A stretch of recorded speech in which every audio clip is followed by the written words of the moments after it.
வணக்கம் திருமிகலட்சுமி. வணக்கம் தம்பி.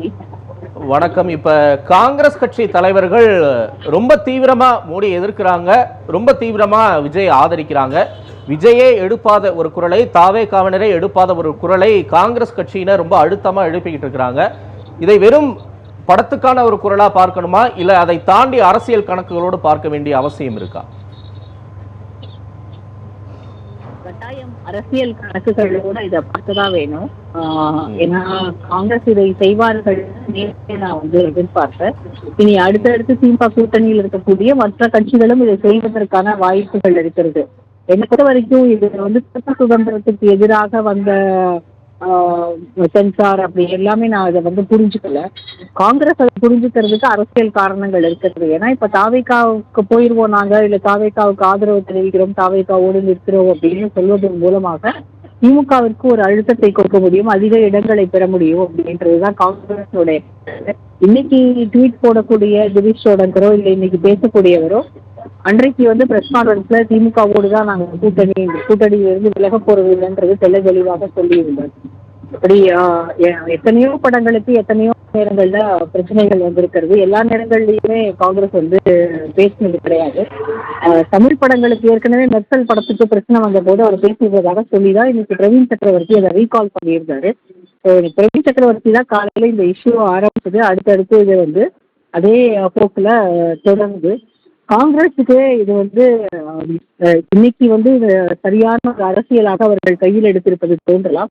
ஆனா இது போக போக நாளடைவில் அவர்களை பெரிய சிக்கல்ல தான் கொண்டு போய் நின்று போகுது. ஏன்னா காங்கிரஸ் தமிழ்நாட்டில் இருக்கக்கூடிய செல்வாக்கு மற்ற பகுதிகளில் பெரிய அளவுல கர்நாடகால காங்கிரஸ் இருக்கு, கேரளால காங்கிரஸ் இருக்குன்னா நீங்க சொல்லிடலாம். ஆனா இங்க இருந்து அவங்களுக்கு கிடைச்ச அந்த 10 MPs அது ஒரு பெரிய நம்பர். அந்த நம்பர் இருந்ததுனாலதான் இன்னைக்கு அவங்களால அப்போசிஷன் வரிசையில உட்கார்ந்துருக்க முடியுது. 2029 கணக்குகளோட இந்த கூட்டணியவோ அல்லது விஜய் பற்றி பேசுவதையோ அவர்கள் அணுகினார்களே, ஆனால் இது மாதிரியான தவறுகளை காங்கிரஸ் செய்யாது. பிரவீன் சக்கரவர்த்தி பின்னால போய் நிற்கிறதையோ இல்ல அவர் சொல்றத திரும்ப தூக்கி பிடிக்கிறதையோ விட்டொழித்தால் மட்டுமே காங்கிரஸுக்கு அது நன்மை பயக்கக்கூடியதாக இருக்குன்னு நம்பிக்கை. இப்ப நீங்க சொல்லக்கூடிய கணக்குகளை காங்கிரஸ் கட்சி யோசிச்சு பார்க்காதா? இந்தியாவிலேயே தமிழ்நாட்டில் தான் நம்ம ஒரு உறுதியான ஒரு வெற்றி கூட்டணியில் இருக்கிறோம், நமக்கு நம்பர்ஸ் கிடைக்குது அப்படின்னு யோசிக்காம ஏன் விஜய் இன்னொரு ஒரு ஆப்ஷனா அதுல ஒரு தீவிரம் காட்டக்கூடிய ஒரு நிலை இருக்குன்னு நம்ம புரிஞ்சுக்கணும்.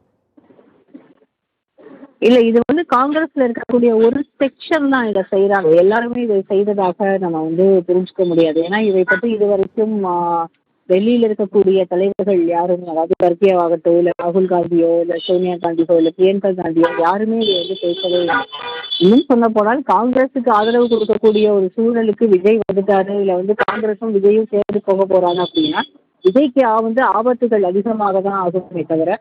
ஏன்னா பிஜேபி ஆரம்பத்துல இருந்து பேசக்கூடியது காங்கிரஸ் முத்து பாரத். இன்னைக்கு திமுகவுக்கு நெருக்கடிகள் வர்றதுக்குமான காரணமுமே அவங்க காங்கிரஸை தூக்கி பிடிச்சு கொடுக்கறது தான். இப்போ காங்கிரஸுக்கு திமுக இல்லைன்னா தமிழ்நாட்டுல ஒரு பெரிய அளவுல இடமே கிடைச்சிருக்காரு. சவுத்துல காங்கிரஸ் செல்வாக்கு இருக்கு, ஒத்துக்கிறேன். ஆனா ஒரு ஒரு டிஃபரன்ஸை ஏற்படுத்த முடியும் அவங்களாலன்றதை ஒத்துக்கிறேன். ஆனா தனிப்பட்ட முறையில அவங்க தனித்து நின்னாலாம் வெற்றி பெற முடியாது. தாவேக்காவோட போறதுனாலே அவங்களுக்கு பெரிய நம்பர் எல்லாம் சொல்லிட முடியாது. நன்றி திருமிகலட்சுமி சுப்பிரமணியம். இணைப்பில் உங்களுடைய கருத்துக்களை பதிவு செய்தமைக்கு.